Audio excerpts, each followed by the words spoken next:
because when I move, them babies are coming with me, for sure. Cats make me happy. I'm that crazy cat lady, and I never even knew it.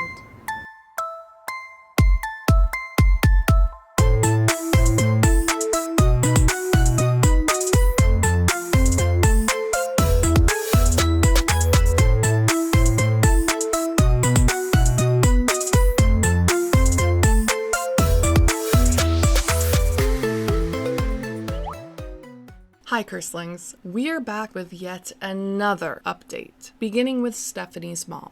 In the subscribers-only Facebook group, Stephanie made a few more comments about her mommy dearest. Specifically, her belief that her mom is only speaking out for the express purpose of profiting off of the Resilient Jenkins good name, writing, "She gained 5,000 followers in a matter of days. It's only a matter of days before she gets another 5,000 and gets into the creator fund. Trust me when I say I know my own mother, and this is about financial gain. She's been out of my life for over 3 years now." Well, immediately, that's not true. Stephanie's mother has been out of her life for a year, with May 2024 being the last time Stephanie really talked about her mom publicly, and March 2024 being the last time she says that she had spoken to her mother, with Christmas 2023 being the last holiday they celebrated. We had a very freaking awkward Christmas, and then it's, March.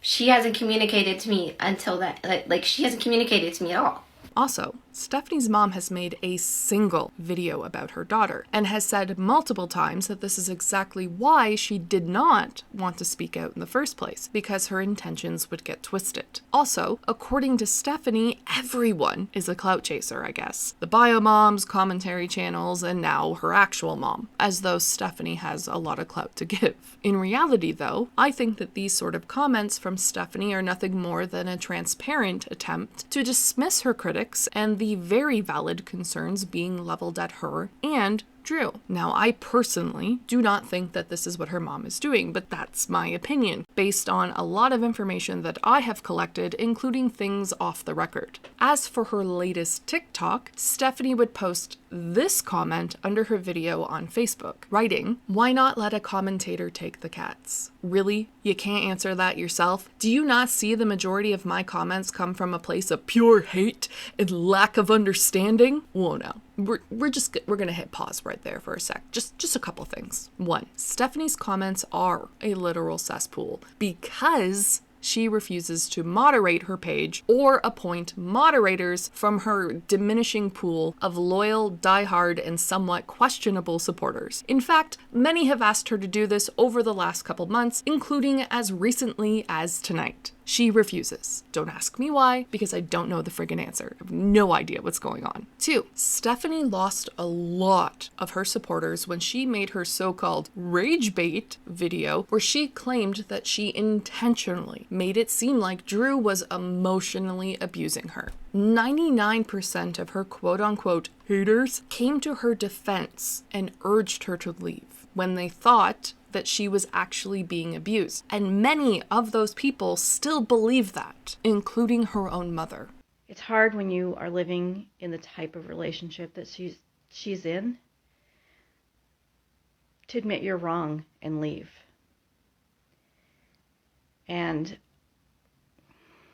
I've seen it firsthand. I worked as a domestic violence advocate. I know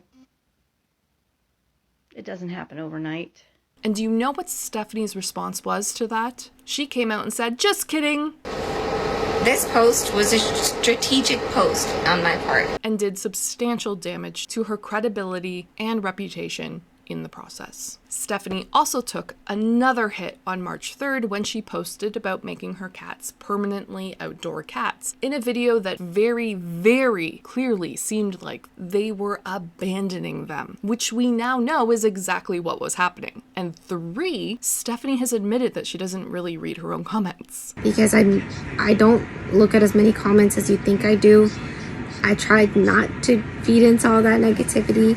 So yeah, her comments are the way they are because of the way she chooses to conduct herself on the internet. It's not rocket appliances. I can barely cycle through and find positive Stephanie continues, let alone someone who has a genuine offer to take the cats. And then I have to risk setting up an interaction with a stranger when I have my kids to think about. Bestie, you're about to be homeless. If only you were thinking about your kids the entire time. Maybe we wouldn't be in this situation. Also, there have been many offers to help Stephanie when it came to the cats, and she ignored all of those comments, choosing instead to rage about it. Quite frankly, Stephanie continues in what I can only imagine is a very snide tone, it isn't your call. And if you want to hate me for the choice I had to make at the time, I don't really care. Y'all so concerned about cats when 6 months ago it was all about how I shouldn't have cats in a small home with kids. Yeah, it's almost like two things can be true at the same time. See, responsible adults don't take in multiple animals when they can't afford to take care of them. Just like responsible adults don't keep having children while living in a one-bedroom apartment infested with fleas and lice with an unreliable source of income. There's this really cool saying that you might have heard of, Stephanie. You can't put the toothpaste back into the tube. Stephanie and Drew's poor choices and the criticism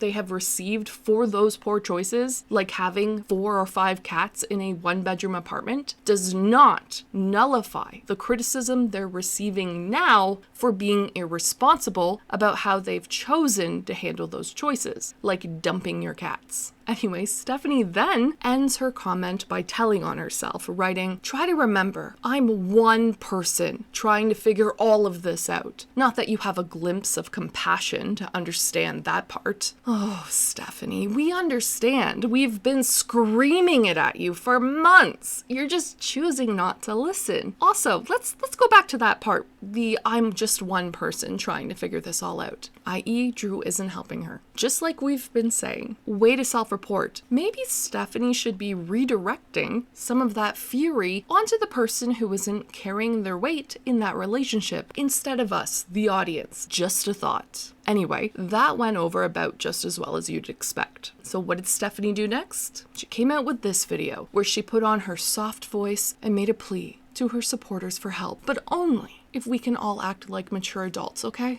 So at the risk of putting myself the fuck out there and dealing with, hopefully, I'm hoping genuine, nice people who are actually offering. If there really is somebody who wants to get the cats, I'd be more than happy to try to set that up. Like I'm saying, I just feel like there's a lot of risk factors going into this that I just was trying to, I really would like to avoid. If people can just act adult and mature about it. Stephanie then explains why she hasn't been showing her cat Milo. Or is it Milo? It's because his skin condition has gotten really bad and she didn't want to deal with the judgment. Because I'm going to be honest with you, I haven't blatantly showed the cat that had the skin issue in our videos for months now. I didn't want to deal with the backlash of everybody hating in the comments. We're already dealing with so much freaking hate. And I did what I could to try to help the cat. I changed the food. I got a water filter. Stephanie also justified her reasoning for not asking her supporters for help about Milo. It's because she was worried about people judging her. Yeah, I could have taken him to the vet, but it was a lot of money out of pocket that I just didn't have on hand. And you could have reached out to the followers. Okay, but if I reached out to the followers, then I would have got the backlash for taking somebody's money to take the cat to the vet. And while perhaps that is true that some people would have snarked on her for it, most people would have preferred that she do that than make an Amazon wish list for a bunch of stuff like ring lights and car detailing tools and other random things that have no purpose when you're about to be homeless. In fact, that's been one of the many major criticisms that folks have had about the Resilient Jenkins from the start, that their priorities are super messed up. And really, who cares if people shit on her for crowdfunding vet money? If it's the right thing to do, then it's the right thing to do. Haters be damned. If you're gonna be a content creator, you gotta make peace with that.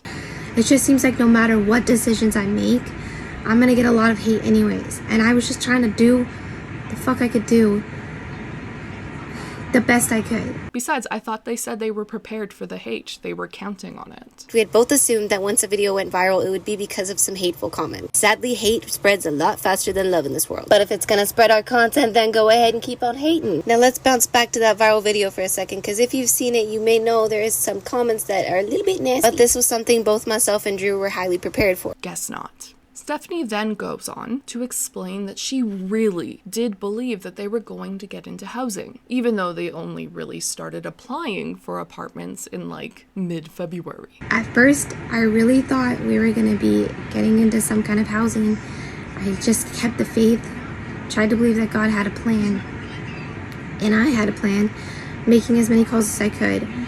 But applying to apartments that are almost in worse condition than the one we're trying to get out of, because it's all we could afford or it's all we could get into in that time frame, and then still being denied.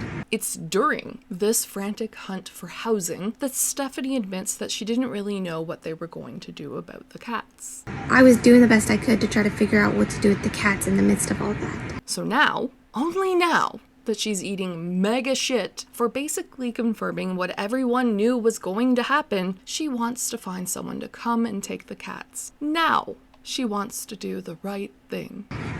Now I know you're just going to be like, excuses, excuses, excuses. Like I said, if you're not going to be genuine about this, you don't have a genuine concern to just help me with these cats and help them find a better home, please just keep your fucking mouth shut for once.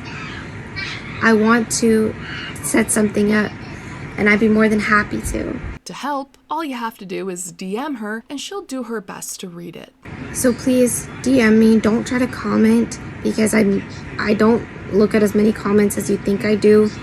I tried not to feed into all that negativity, and I can try to cycle the best through the DMs.